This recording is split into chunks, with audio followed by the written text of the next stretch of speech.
जय हिंद, जय श्री कृष्णा बच्चों। आज हम देखेंगे इंग्लिश में प्रेजेंट इंडेफिनिट टेंस का ही निगेटिव सेंटेंस। मतलब अभी लास्ट वीडियो में हमने क्या पढ़ा था कि प्रेजेंट इंडेफिनिट टेंस क्या है, इसकी पहचान ही क्या है, और ये सिंपल सेंटेंस पढ़े थे यानी कि अफर्मेटिव सेंटेंस। आज हम देखेंगे निगेटिव सेंटेंस किसका, प्रेजेंट इंडेफिनिट टेंस का। तो प्रेजेंट इंडेफिनिट टेंस की पहचानी क्या है, किसी भी वाक्य के अंत में ता है, ती है, ते है। किसी भी सेंटेंस के अंत में ता है, ती है, ते है। अगर ता है, ती है, ते है तो प्रेजेंट इंडेफिनिट टेंस होता है। अब सिंपल पढ़े थे, आज हम पढ़ेंगे निगेटिव। निगेटिव का मतलब होता है नकारात्मक। निगेटिव का मतलब क्या होता है, नकारात्मक। इसको कैसे जानेंगे कि ये निगेटिव सेंटेंस है, तो ध्यान रखिएगा इस सेंटेंस में नॉट अर्थात नहीं शब्द दिखेगा। क्या दिखेगा, नॉट अर्थात नहीं शब्द दिखेगा। अगर आप नहीं देखें यानी कि वो निगेटिव सेंटेंस है। अब सिंपल में हमने पढ़ा था कि अगर सिंपल सेंटेंस है तो वर्ब में हम एस या ईएस लगाते हैं। तो आप स्पेशली ध्यान रखिएगा, मैं मोटे तौर पर बताना चाहूँगा, अगर कोई सेंटेंस निगेटिव यानी कि इंट्रोगेटिव और निगेटिव यानी कि नकारात्मक और इंट्रोगेटिव यानी कि प्रश्नात्मक ऐसे सेंटेंस हो तब हम वर्ब में एस और ईएस नहीं लगाते हैं। वंस मोर, अगर कोई सेंटेंस निगेटिव हो या फिर इंट्रोगेटिव हो यानी कि नकारात्मक हो या फिर प्रश्नवाचक वाक्य हो, तब हम वर्ब में एस और ईएस नहीं लगाते। तब हम क्या करते हैं, ध्यान रखिएगा, निगेटिव और इंट्रोगेटिव में हम हेल्पिंग वर्ब यानी कि सहायक क्रिया का यूज करेंगे। तो ध्यान रखिएगा, प्रेजेंट इंडेफिनिट टेंस यानी कि अनिश्चित वर्तमान काल। अनिश्चित वर्तमान काल आप कॉपी में नोट कर लीजिएगा, ठीक है। हम पढ़ रहे हैं निगेटिव यानी कि नकारात्मक, ठीक है। तो इसकी पहचानी क्या है, प्रेजेंट इंडेफिनिट टेंस की अंत में ता है, ती है, ते हैं। ध्यान रखिएगा, पहचानी प्रेजेंट इंडेफिनिट टेंस की है। निगेटिव, इंट्रोगेटिव या सिंपल से कोई फर्क नहीं पड़ता पहचानी में। तो पहचानी ध्यान रखिएगा ता है, ती है, ते है, ठीक है। अब इसका रूल क्या होता है, तो सबसे पहले सब्जेक्ट होता है। क्या होता है, सब्जेक्ट यानी कि कर्ता। कैसे जानेंगे, कौन का क्वेश्चन कर लो, जो जवाब मिलेगा वही करता हो जाएगा। जैसे मैं एग्जांपल बात करूं, राम गाना नहीं गाते हैं, तो राम कौन गाना नहीं गाते, राम। तो राम ध्यान रखिएगा सब्जेक्ट है। डू और डज, तो डू डज ध्यान रखना आएगा कर्ता के अनुसार, यानी कि अगर एक वचन करता है तब हम डज का यूज करेंगे यानी कि डज का प्रयोग करेंगे। कब, जब ध्यान रखिएगा सिंगुलर सब्जेक्ट यानी कि एक वचन कर्ता। एक वचन कर्ता कौन से होते हैं, ही होगा या सी होगा या फिर इट होगा या फिर किसी का नाम, यानी कि ही, सी, इट और किसी का नाम अगर है, चार सब्जेक्ट हैं या फिर एक वचन हो यानी कि एक ही चीज हो, तब हम ध्यान रखिएगा डज का यूज करेंगे। कब, जब कर्ता एक वचन हो और निगेटिव सेंटेंस में, सिंपल में नहीं आता है, ध्यान रखिएगा। तो अगर कर्ता सिंगुलर यानी कि एक वचन है तो ही, सी, इट है अगर, तो हम डज का यूज करेंगे। लेकिन अगर कर्ता बहुवचन है, बहुवचन का मतलब I, we, you, they, I, we, you, they. अगर कर्ता बहुवचन है यानी कि बहुत सारे हैं, तब हम ध्यान रखिएगा क्या करते हैं, यूज डू। क्या यूज करेंगे, डू। अगर कर्ता एक वचन है तो डज, अगर कर्ता बहुवचन है तो डू, ठीक है। कब, निगेटिव और इंट्रोगेटिव यानी कि नकारात्मक और प्रश्नवाचक में, ठीक है। तो ये तो क्लियर हुआ, ये भी क्लियर हुआ और ये भी। अब हम कुछ उदाहरण देख लेते हैं। अगर आप पुराने वीडियो नहीं देखें तो जरूर देख लीजिए ताकि आपका बेस अच्छे से मजबूत हो सके, तभी टेंस बनेगा। ध्यान रखिएगा, अब वर्ब ज़्यादा से ज़्यादा याद कर लीजिए, ठीक है। तो एक सेंटेंस देखते हैं हम, राम गाना नहीं गाते हैं। तो सबसे पहला काम अपन का क्या होगा, सबसे पहला काम अपन को क्या करना है, पहचानी क्लियर करना है। क्या करना है, पहचानी। ताहती हते हैं, ताहती हते हैं कौन सा टेंस, प्रेजेंट इंडेफिनिट, कंफर्म। अब ये सिंपल है कि निगेटिव कि इंट्रोगेटिव, तो देखिए नहीं दिखा, मैं बोला अगर नहीं हो तो वो निगेटिव होता है, तो इसका मतलब ये निगेटिव है। इसका मतलब क्या हुआ कि इसमें एस और ईएस वर्ब में नहीं लगेगा, ठीक है। तो रूल्स ये होता है। अभी आप शुरुआत में रूल देखिए, 2 4 6 सेंटेंस टेंस में रूल देखिए, उसके बाद आपको रूल्स पढ़ने की जरूरत ही नहीं पड़ेगी, आपसे खुद बनेगा। ध्यान रखिएगा धीरे धीरे। ये एक चीज़ और, टेंस का आप जितना ज़्यादा प्रैक्टिस करेंगे वो उतना ही ज़्यादा बनेगा। अगर आप प्रैक्टिस नहीं करेंगे तो टेंस नहीं बनेगा, ध्यान रखिएगा। तो राम गाना नहीं गाते हैं, सबसे पहले सब्जेक्ट है, सब्जेक्ट राम, कैसे जाने, किसी का नाम है। इसके अलावा कैसे जानोगे, कौन का क्वेश्चन कर लो, कौन गाना नहीं गाते, राम, तो सब्जेक्ट यानी कि राम, ठीक है। सब्जेक्ट क्या हो गया, राम। इसके बाद डू और डज, निगेटिव है ना, नहीं है, इसलिए डू और डज में से कोई ना कोई एक आएगा। अब राम किसी का नाम है, और किसी का नाम ध्यान रखिएगा एक वचन, और एक वचन के साथ क्या आता है, डज, क्या आता है, डज। तो हम लगाएंगे यहाँ पर डज निगेटिव में। इसके बाद प्लस का यूज नहीं करना, ठीक है, वो तो समझाने के लिए है। नॉट, नॉट तो आना ही है क्योंकि नहीं को तो नॉट ही कहते हैं। इसके बाद वर्ब, वर्ब क्या है, वर्ब पहचानी के पहले, तो ताहती है कि पहले आप जो भी शब्द होगा, जैसे यहाँ पर ताहती है कि पहले गा है, क्या है, गा, आप अपने से ध्यान रखिएगा ना लगा देना, क्या लगा देना, ना, तो बन जाएगा गाना। तो ना लगाने पर अच्छा शब्द बन जाता है, वही वर्ब होती है। तो वर्ब ध्यान रखना, आपको लास्ट वीडियो पर देख लीजिए पुराने, उसमें वर्ब जान जाएंगे क्या होती है। तो गो मतलब होता है जाना, ये वर्ब जानना आपको बहुत जरूरी है, ठीक है। तो गो मतलब जाना। अब बचा क्या है, सॉरी गो यहाँ नहीं होगा, यहाँ गाना, गाना का यानी कि सिंग, क्या, सिंग, सिंग मतलब गाना। अब यहाँ पर एक ठो गाना और है, तो ध्यान रखिएगा, सिंग वर्ब है और ए सॉन्ग, ये ध्यान रखिएगा नाउन है, तो सिंग के बाद सॉन्ग आता है, सिंग ए सॉन्ग। तो Ram does not sing a song, ध्यान रखिएगा, गाना को सिंग कहते हैं। एक गाना होता है जो लिखा होता है, लिखे हुए गाने को सॉन्ग कहते हैं, और जो हम गाते हैं अपने गले का यूज करके वो होता है सिंग, ठीक है।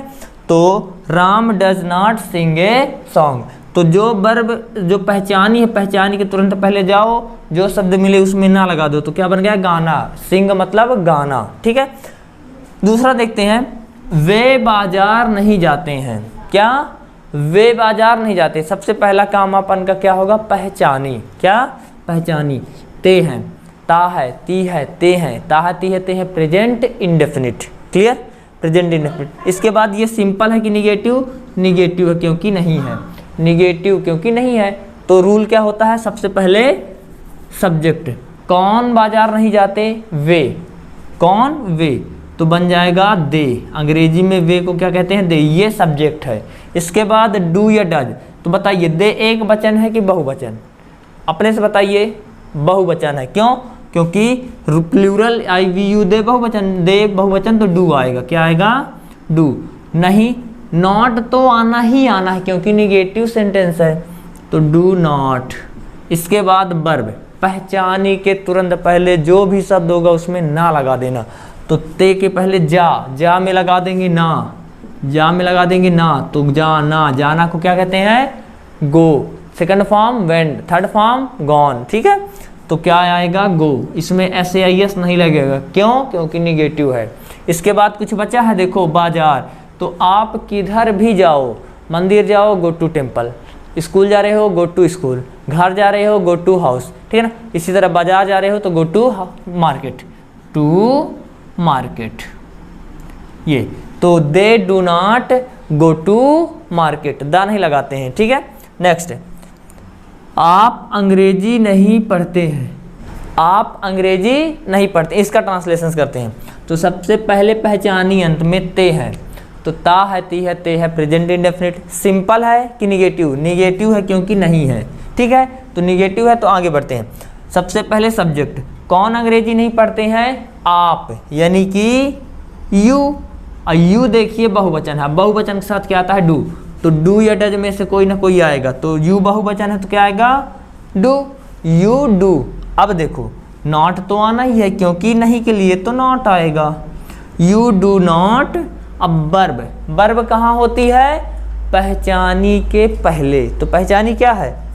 ता है, ती है, ते है। कितने के पहले पढ़, पढ़ और लगा दो ना, तो पढ़ना, पढ़ना कहलाता है रीड और स्टडी। ध्यान रखिएगा, रीड मतलब भी पढ़ना होता है, स्टडी मतलब भी पढ़ना, लेकिन थोड़ा सा फर्क है। रीड रीड रीड ही होता है, वैसे इसकी सेकेंड फॉर्म रेड होती है लेकिन स्पेलिंग वही होती है READ, ठीक है ना। रीड रीड रीड, तो रीड मतलब पढ़ना। और स्टडी का मतलब होता है अध्ययन करना। अध्ययन का मतलब मन लगा करके पढ़ना। रीड का मतलब जैसे न्यूज़पेपर पढ़ते हो या कोई चीज़ ऐसे ही पढ़ लेते हो, ठीक है। तो आप अंग्रेजी नहीं पढ़ते हैं यानी कि स्टडी, इसके अलावा आप रीड कर सकते हैं। क्या? रीड मतलब भी पढ़ना। तो यू डू नॉट रीड या स्टडी इंग्लिश। अंग्रेजी बचा था ना, तो जो भी बचे अंत में। वह कार नहीं चलाता है, वह कार नहीं चलाता है। सबसे पहले काम पहचानी। ताहती है, ते है, प्रेजेंट इंडेफिनिट। ताहती है, ते है, प्रेजेंट इंडेफिनिट। सबसे अब निगेटिव है क्योंकि नहीं है, तो सबसे पहले सब्जेक्ट। कौन कार नहीं चलाते हैं? यह चलाता है वह। तो लड़का है ना, ही। अगर लड़की होता तो सी, तो ही आ गया। डू और डज में से क्या आएगा? देखो ही या सी हो तो डज आता है। एक वचन है, एक वचन के साथ डज आता है, तो डज। इसके बाद नॉट आना ही है क्योंकि नहीं है। नेक्स्ट, इसके बाद वर्ब की फर्स्ट फॉर्म। पहचानी के पहले चलाना, चलाना यानी कि ड्राइव, ड्राइव, ड्रोव, ड्राइवन, ठीक है। तो ड्राइव वर्ब है। अगर कुछ बचा हो तो लिख दो, कार बची है, ए कार, ठीक है। तो he does not drive a car. इस प्रकार देखिए सेंटेंस जो आपके निगेटिव है, जो प्रेजेंट इंडेफिनिट के सेंटेंस हैं, निगेटिव सेंटेंस, उनका ट्रांसलेशन हम देखें। कुछ और एग्जांपल्स हम देखते हैं। वह फुटबॉल नहीं लाती है, तो सबसे पहले पहचानी देखना है, ती है, ते है, ता है, प्रेजेंट इंडेफिनिट टेंस। क्लियर? अब ये निगेटिव है, कैसे जान गए हैं? नहीं देख करके, ठीक है। तो सबसे पहले सब्जेक्ट, कौन फुटबॉल नहीं लाती है? वह। लड़की है ना, तो सी। इसके बाद डू और डज में से कोई एक आएगा। डू डज में से तो देखिए सी एक वचन है और डज आता है एक वचन के साथ, तो क्या आएगा? डज। ध्यान रखिएगा, डू डज निगेटिव और इंट्रोगेटिव में आता है, सिंपल में नहीं आता है, ठीक है। तो डज। इसके बाद नॉट आना ही है, तय है। वर्ब, पहचानी के पहले लाना, लाना को कहते हैं ब्रिंग, BRING। ब्रिंग मतलब लाना, ब्रिंग, ब्रॉट, ब्रॉट, ठीक है ना। तो ब्रिंग मतलब लाना। वर्ब अगर आपसे नहीं बनती है तो आप याद करिए, क्योंकि वर्ब के बिना टेंस नहीं बनेगा, ठीक है। तो ब्रिंग। अब बचा क्या? फुटबॉल, ब्रिंग फुटबॉल, ठीक है। तो सी डज नॉट ब्रिंग फुटबॉल। इस प्रकार ट्रांसलेशन हुआ। अगला देखते हैं दूसरा। आप खाना नहीं पकाते हैं, ते हैं, ताहती है, ते हैं, प्रेजेंट इंडेफिनिट। निगेटिव है, कैसे जाने हैं? नहीं देख करके। तो वही सबसे पहले सब्जेक्ट, कौन खाना नहीं पकाते हैं? आप। आपको अंग्रेजी में कहते हैं यू। वैसे पहला अक्षर ध्यान रखना कैपिटल होता है, किसी भी सेंटेंस का पहला लेटर कैपिटल में, ठीक है। तो यू। इसके बाद डू और डज, तो आप देख सकते हैं यू बहुवचन है, बहुवचन के साथ डू आता है। बहुवचन के साथ क्या आता है? डू।